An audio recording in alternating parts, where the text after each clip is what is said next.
बोलो जयकारा बोल मेरे श्री गुरु महाराज की जय। सौभाग्यशाली गुरुमुखो, गुरु बिन गम्य न पाए, समझे न उपजे आए।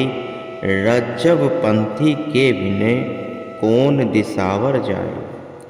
परमार्थ के पथ पर चलने से पूर्व जिज्ञासु के लिए सर्वप्रथम यह कार्य करना आवश्यक है हो जाता है कि वह समय के पूर्ण संत सद्गुरु की खोज करके वह उनसे सच्चे नाम की दीक्षा ग्रहण करे, क्योंकि गुरु वह दिव्य ज्योति है जो जीव के मन पर छाई जन्म जन्मांतरों की कालिमा को अपने दिव्य उपदेश अमृत से धोकर उसे पवित्र वह निर्मल बना देती है। गुरु शब्द का अर्थ भी यही है, गो अंधेरा रो रोशनी, अर्थात जो जीव को मनमति के अंधकार से निकाल कर ब्रह्म तेज दर्शाए वही सतगुरु है।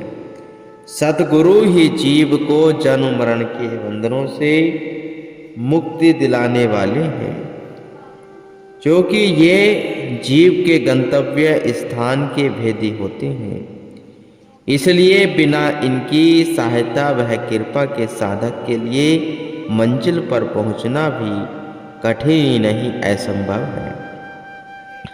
एकमात्र गुरुदेव ही जीवात्मा के सच्चे हित चिंतक होते हैं और वे कहते हैं जीव को भी अपने अभिष्ट लक्ष्य तक पहुंचने में समर्थ होते हैं। अतएव जो जन अपनी आत्मा का कल्याण करने की इच्छा रखते हैं तो उन्हें सर्वप्रथम पूर्ण सद्गुरु की शरणागति ग्रहण करनी चाहिए। इसी संदर्भ में एक स्कूटर ड्राइवर अथवा टैक्सी ड्राइवर के जीवन में कुछ शिक्षा बातें मिल सकती हैं कि वो किस प्रकार सड़क पर गाड़ी चलाते हुए 4 नियमों को अपने ध्यान में अथवा कंट्रोल में रखता है, जो इस प्रकार है लाइसेंस या परमिट, ट्रैफिक इंस्पेक्टर से ड्राइवरी वह लाइसेंस और गाड़ी का परमिट प्राप्त करना, साइड ग्लास आगे साइड का शीशा ताकि पीछे से आने वाली गाड़ी उस शीशे द्वारा साफ नजर आए और अपनी गाड़ी से टक्कर न खाने पाए, हैंडल या स्टीयरिंग ताकि जिस तरह सीधा मार्ग जाता हो उसी ओर गाड़ी को मोड़कर ले जाया जा सके, ब्रेक ताकि आगे आके आने वाली गाड़ी पशु वृक्ष मनुष्य आदि को बचाया जा सके, ब्रेक द्वारा शीघ्र ही गाड़ी को रोक लेवे जिससे दुर्घटना न होने पाए। ऊपर लिखित यही चारों नियम जिज्ञासु को अपने पारमार्थिक जीवन में धारण करने चाहिए। पूर्ण संत सद्गुरु की निष्काम भाव से विनम्र हो सत्संगति ग्रहण करना अथवा तन मन धन से आत्मसमर्पण कर उनकी शरणागति का सर्टिफिकेट प्राप्त करके गुरु भक्ति के परमिट को हासिल करना। श्रद्धा विश्वास रूपी शीशा हरदम साफ सुथरा वह आंखें समक्ष रखना अति आवश्यक है। विषय विकारों पर वैराग्य वह उपरामता की ब्रेक लगाकर उन पर नियंत्रण करना है। हिम्मत धैर्य रूपी हैंडल हृदय में भक्ति को प्राप्त करने के लिए सुदृढ़ विचार धारण करके को सद्गुरु की आज्ञा अनुसार सीधी भक्ति वाली सड़क पर ले जाना है। कहीं भी लोक निंदा मन व इंद्रियों की प्रबलता अथवा डामाडोल विचारों के कारण रुकावट पड़े तो शीघ्र ही स्टीयरिंग को दूसरी तरफ घुमाकर हिम्मत व उत्साह के साथ आगे की ओर कदम बढ़ाना है। तभी सद्गुरु की प्रसन्नता के द्वारा परमपिता परमात्मा के लोक में सकुशल पहुंचा जा सकता है। अभिप्राय यही कि ऐसे विवेकपूर्ण कर्म करने से जीवन मुक्ति की प्राप्ति होती है। मन की मैल को दूर करने का यही साधन है। सद्गुरु के चरणों में आत्मसमर्पण करने से ही सेवक को सच्ची शांति और निर्मयता का अमृत रस मिल सकता है और तभी साधक जीवन मुक्त बन सकता है। जिस प्रकार विधेय राजा जनक ने ज्ञान प्राप्ति के लिए कितनी खोज की, लेकिन जब उन्होंने पूर्ण सद्गुरु के चरणों में आत्मसमर्पण कर उनकी प्रत्येक आज्ञा को सुधार्य किया, तभी वे मुक्त पुरुष बन पाए, जिसका वृत्तांत इस प्रकार है। प्रसंग पढ़ने से पूर्व यह ज्ञात कर लीजिए कि जिन ब्रह्मज्ञानी अष्टावक्र जी द्वारा राजा जनक को ज्ञान की प्राप्ति हुई थी, वे कौन थे? उच्छालक के पुत्र श्वेत केतु थे और कहोड़ के पुत्र अष्टावक्र। अष्टावक्र के मामा थे श्वेत केतु। उच्छालक मुनि की सेवा में कहोड़ शिष्य बनकर रहते थे। अंत में उच्छालक मुनि ने इनका विवाह अपनी कन्या सुजाता से कर दिया। अष्टावक्र अभी माता के गर्भ में ही थे कि एक दिन इनके पिताजी ने वेदों का पाठ अशुद्ध किया। यह सुनकर अष्टावक्र गर्भ में पड़े वही से ही बोल उठे, अभी आपको शुद्ध उच्चारण करना भी नहीं आ पाया। यह सुनकर अष्टावक्र के पिता कहोड़ को क्रोध आ गया।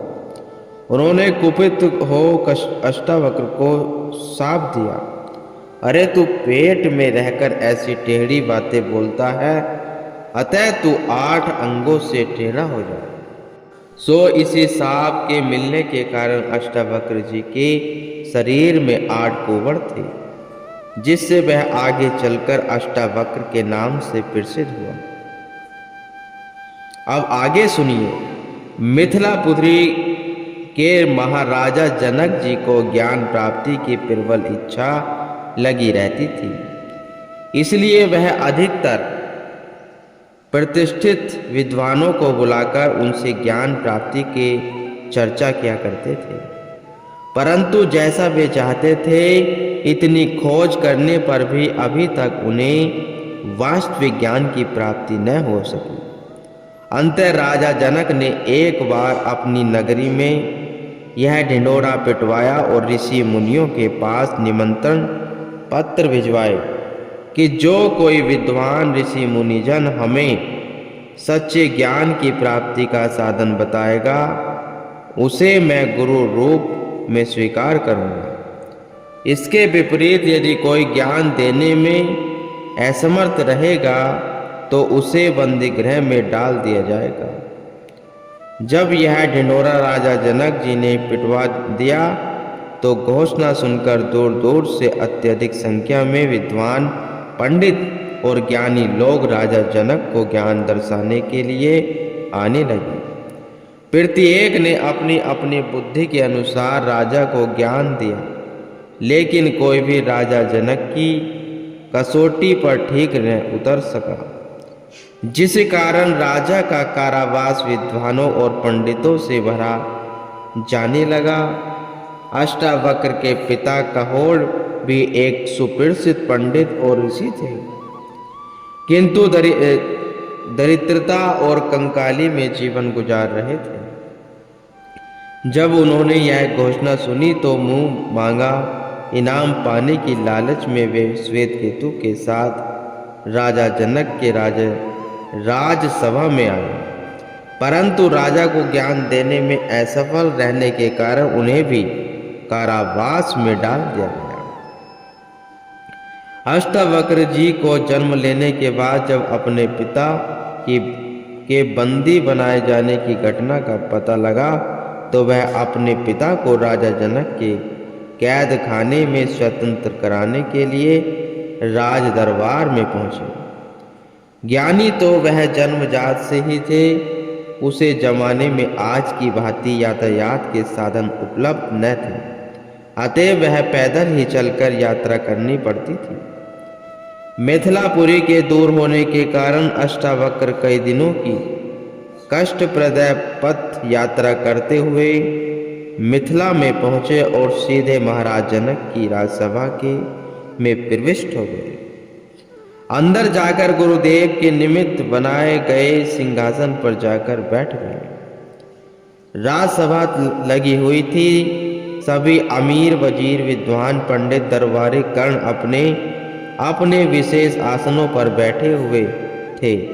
जब उन्होंने गुरुदेव के लिए बनाए गए सिंहासन पर इन्हें बैठते देखा तो अष्टावक्र जी के टेढ़े मेढ़े, कुबड़ वाले एवं काले कलूटे रूप को देख महाराजा जनक सहित समूची राजसभा खिलखिलाकर हंस पड़ी। उन सेवकों को हंसते देख स्वयं अष्टावक्र जी भी उस समय इतनी जोर से ठहाका मारकर हंसे कि उन सबकी हंसी इनकी ऊंची हंसी में विलीन हो गई। अष्टावक्र जी के उच्च स्वर में हंसने पर राजा जनक ने चकित हो उनसे प्रश्न किया, ऋषि कुमार, आप इस प्रकार क्यों हंस रहे हो? तब अष्टावक्र जी ने कहा, राजन, यदि यही प्रश्न मैं आपसे करूं कि आप सब लोग आकरण क्यों हंसे? अष्टावक्र जी ने राजा जनक के प्रश्न को काटते हुए प्रश्न द्वारा ही उत्तर दिया। महाराजा जनक बोले, ऋषि कुमार जी, आप बुरा न मानिए, हम लोगों को आपके रूप रंग पर अनियास हंसी आ गई थी, तभी हम लोग हंसे थे।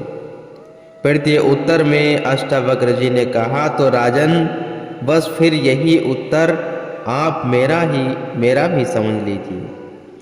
मैं भी आप लोगों के निराले रूप रंग को देखकर अट्टहास कर उठा, फिर इसमें बुरा मानने की क्या बात है? आपके सजे सजाए रंग रूप के पीछे छिपी हुई कुरूपता को देखकर मुझे हंसी आ गई। मुझे तो यह प्रतीत हो रहा है कि यद्यपि आपने ज्ञान प्राप्ति के लिए नगर में ढिंढोरा पिटवा दिया तो, लेकिन वास्तव में आप ज्ञान के ग्राहक नहीं अपितु चमड़े के ग्राहक हैं। यदि आपकी यह सभा में मुझे चमड़े की खरीदारी करने वाले चमारों की ही प्रतीत होती है। अष्टावक्र जी द्वारा यह ज्ञान भरा वचन सुनकर महाराज जनक जी मौन हो रहे एवं राजसभा में दंग सी रह गई। थोड़ी देर के बाद महाराज जनक जी ने दृष्टि उठाई तो उन्हें ऋषि कुमार की थकावट का विचार हो आया। वे सिंहासन से उठ खड़े हो और ऋषि कुमार को अपने साथ महल में ले आए। वहां उन्होंने बड़े आदर से ऋषि कुमार के स्नान, भोजन, आराम आदि का प्रबंध किया। जब अष्टावक्र जी विश्राम करने लगे तब महाराज जनक जी आराम हेतु अपने महल में चले गए, परंतु आज उन्हें नींद कैसे आती? रह रहकर ऋषि कुमार के ये शब्द उनके कानों में गूंज उठते कि महाराज जनक ज्ञान के नहीं बल्कि चमड़े के ग्राहक हैं। यह शब्द आंखों के समक्ष आते ही उनकी नींद उचाट होने लगी। तत्पश्चात कुछ देर बाद राजा अपने पलंग से उठ खड़े हुए, अष्टावक्र जी के पास आकर उनके चरणों के निकट बैठ गए और दोनों हाथ जोड़कर ऋषि कुमार को प्रणाम करते हुए क्षमा मांगी और नम्रता भरे शब्दों में कहा, महाराज, अब तक मुझे ज्ञान देने वाला कोई न मिल सका, परंतु इस समय आपको देखकर मुझे ऐसे विश्वास हो चला है कि आप ही मुझे वह ज्ञान दे सकते हैं जिसे प्राप्त करने की मेरी चिर अभिलाषा है। अतएव आप मुझ पर कृपा कर शीघ्र ही ज्ञान प्रदान कीजिए। राजा जनक जी द्वारा की गई प्रार्थना को सुन अष्टावक्र जी हंस दिए और बोले, वाह महाराज, बिना कुछ दिए दिलाए आप यूं ही मुफ्त में ज्ञान प्राप्त करना चाहते हैं। राजा लोगों के लिए ज्ञान प्राप्ति कितनी आसान है, जबकि हम वनवासी लोग उस ज्ञान को प्राप्त करने के लिए सब कुछ त्याग कर जंगलों की खाक छानते हैं, तब कहीं जाकर उसे ज्ञान की बड़ी कठिनाइयों से प्राप्त करते हैं। वही ज्ञान राजाओं को घर बैठे अनायास सी सुगमता से प्राप्त हो जाए, यह कितनी आश्चर्य की बात है। यह सुनकर महाराज जनक मारे लज्जा के पानी पानी हो गया और अष्टावक्र के चरणों में नतमस्तक हो गया। राजा जनक ने कहा, नहीं ऋषि, मैं ज्ञान को मुफ्त में प्राप्त नहीं करना चाहता, अपितु उसके बदले में आपको राजा सारा खजाना देने की तैयार हूँ। ऋषि कुमार ने पुनः हंसकर कहा, धरोहर में पड़ी वस्तु किसी दूसरे को कैसे दी जाती है? भला बताओ, क्या खजाना तुम्हारा है? हमारे विचार से तो खजाना राज्य का है। अच्छा, तो फिर मैं आपको राज्य ही दिए देता हूँ। राजा ने कहा, आपकी बार अष्टावक्र जी और भी जोर से हंसे और बोले, राजन, तुमने फिर वही बात कही है।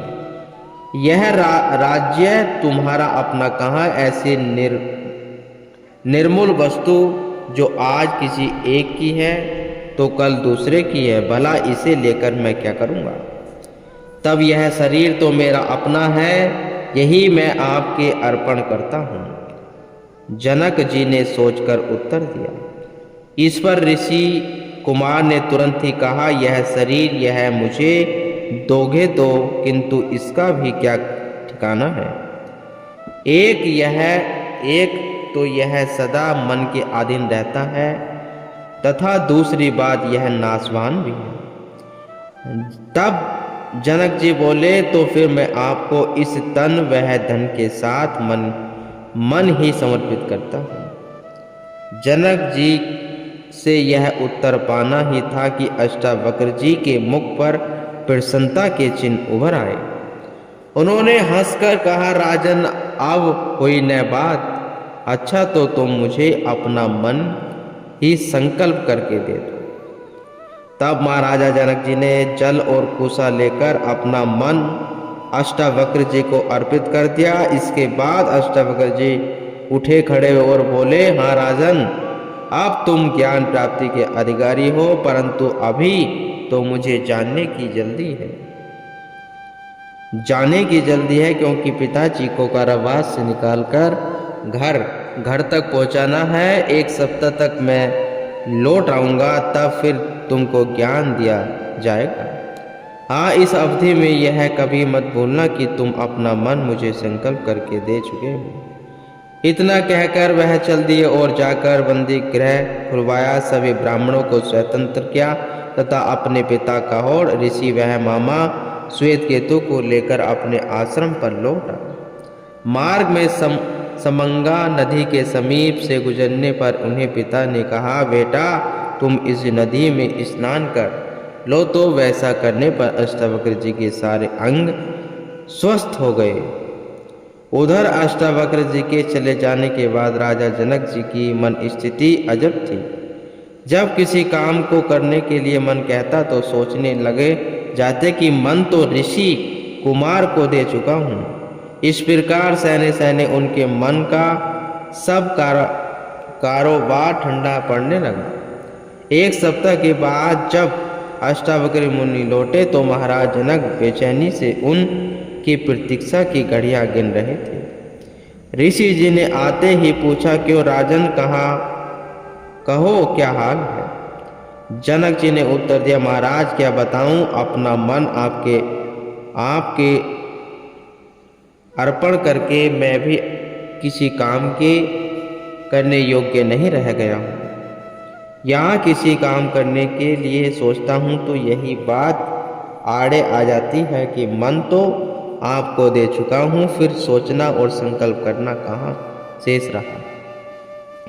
मुनि अष्टावक्र जी तो जब राजमहर्षि जनक तन मन धन तीनों से समर्पित कर सदुपदेश देते हुए अष्टावक्र मुनि ने कहा, है राजन, मनुष्य शरीर का मालिक आत्मा है, मगर मन अपने कुचालों से जीव पर माया का पर्दा डालकर आत्मा के स्थान पर स्वयं मालिक बन बैठा है और आत्मा को सर्वथा भुला दिया है। संत महापुरुषों के संसार में आने का प्रयोजन ही यही होता है कि वे मन वह माया के जाल से निकलकर जीवों को निज देश में ले जाते हैं, मगर मन जीवों को आसानी से अपने जाल में से नहीं निकलने देता। मन प्रबल इंद्रियों के वश में हो चुका है और बुद्धि मन के अधीन हो चुकी है, इसलिए ये सारा काम विपरीत हो रहा है। गुरुमुख।